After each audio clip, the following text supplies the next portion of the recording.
రైతులు పండించిన ప్రతి గింజను ప్రభుత్వమే కొనుగోలు చేస్తుందని మాజీ MLA Narasareddy AMC chairman Vanteru Narender Reddy తెలిపారు. ప్రతిపక్ష నేతల మాటలు నమ్మి దళారులను ఆశ్రయించొద్దని, రాజకీయ లబ్ధి కోసం రైతులను తప్పుదోవ పట్టిస్తున్నారని విమర్శించారు. రైతులు ప్రతిపక్ష నేతల ఉచ్చులో పడకుండా ప్రభుత్వం ఏర్పాటు చేసిన కొనుగోలు కేంద్రాల్లోనే ధాన్యాన్ని విక్రయించాలని కోరారు. సిద్దిపేట జిల్లా గజ్వేల్ పట్టణంలో వ్యవసాయ శాఖ ఆధ్వర్యంలో రైతులకు జీలుగు, జనుము విత్తనాలను 50% సబ్సిడీతో పంపిణీ చేసే కేంద్రాలను మాజీ MLA Narasareddy, AMC chairman Vanteru Narender Reddy, ADA Babu నాయకులు ప్రారంభించారు. ఈ సందర్భంగా వారు మాట్లాడుతూ రైతులు తమ పొలాల్లో అధిక సాంద్రత సాధించేందుకు జీలుగు, జనుము విత్తనాలను తప్పనిసరిగా నాటాలని సూచించారు. ప్రభుత్వం కల్పించిన ఇలాంటి అవకాశాన్ని రైతులు సద్వినియోగం చేసుకోవాలని కోరారు. ధాన్యం కొనుగోలు విషయంలో రైతులు ఎలాంటి అపోహలకు గురికావద్దన్నారు. హమాలీల కొరత కారణంగా కొనుగోళ్లలో కొంత ఆలస్యం జరిగే అవకాశం ఉందని, అయితే రైతులకు ఎలాంటి ఇబ్బందులు కలగనివ్వమని స్పష్టం చేశారు. ఈ కార్యక్రమంలో AMC vice chairman Sardar Khan, పట్టణ అధ్యక్షుడు మొనగారి రాజు, ప్రధాన కార్యదర్శి నక్క రాములుగౌడ్, పిఎసిఎస్ కార్యదర్శి నాయని యాదగిరి, కౌన్సిలర్లు సంతోషి రాములుగౌడ్, లక్ష్మీ శ్రీనివాస్ పాల్గొన్నారు.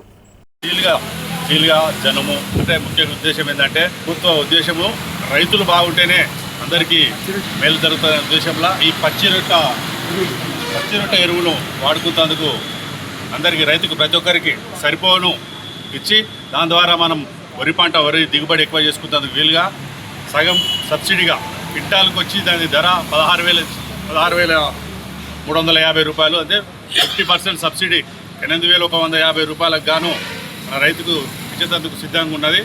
ప్రతి ఒక్కరూ దీన్ని వినియోగించుకొని వరి పంట ఎక్కువ పండించి రైతులు బాగుండాలని ఈ సందర్భంగా గుర్తు చేస్తూ, అలాగే ముఖ్యంగా ప్రతి రైతు కూడా అసలు పంట మార్పిడితో పాటు వరిని వేసినప్పుడు సన్న రకం వరి వేస్తే మనకు అందరికీ తెలిసిన విషయమే. పోయిన సంవత్సరం కూడా 500 బోనస్ పడ్డది. మన మద్దతు ధరతో పాటు ఇవాళ మద్దతు ధర 2,400 చిల్లర ఉంది. 2,400తో పాటు 500 రూపాయలు ఎక్స్ట్రా బోనస్ ప్రతి రైతు పొందుతారనే ఉద్దేశంతోనే సన్న రకాలను ఎక్కువ ప్రోత్సహించడం జరుగుతుంది. కనుక ప్రతి రైతు కూడా ఎక్కువ సన్న వడ్ల మీదనే కాన్సన్ట్రేషన్ చేసి ఈ పంటలు పండించుకొని అధిక దిగుబడి పొంది లాభాన్ని పొందుతారని సందర్భంగా గుర్తు చేస్తూ, అలాగే ఇప్పుడు రైతు కొనుగోలు కేంద్రాలలో కూడా కావాలని ఉన్నది ఎక్కువ పంట అధిక దిగుబడి వచ్చింది, కావాలనే కొంటలేరు అనే అపోహలు తెద్దామని ప్రతిపక్షం వాళ్ళు కుట్రపంతురు. దాని దళారుల వైపు డైవర్ట్ చేసేందుకే మనం ఇది కొంటలేరు అనే ఆలోచన బయటకు తీస్తున్నారు. అందుకే మేము కోరేది ఈ సందర్భంగా ఈ వేదిక ద్వారా మిమ్మల్ని కోరేది అంటే, ప్రతి రైతు కూడా ఒకరోజు లేట్ అయినా ప్రతి గింజ కొనేందుకు ప్రభుత్వం సిద్ధంగా ఉంది. ఖచ్చితంగా దాన్ని మీరు సద్వినియోగం చేసుకుంటారని సందర్భంగా గుర్తిస్తారు.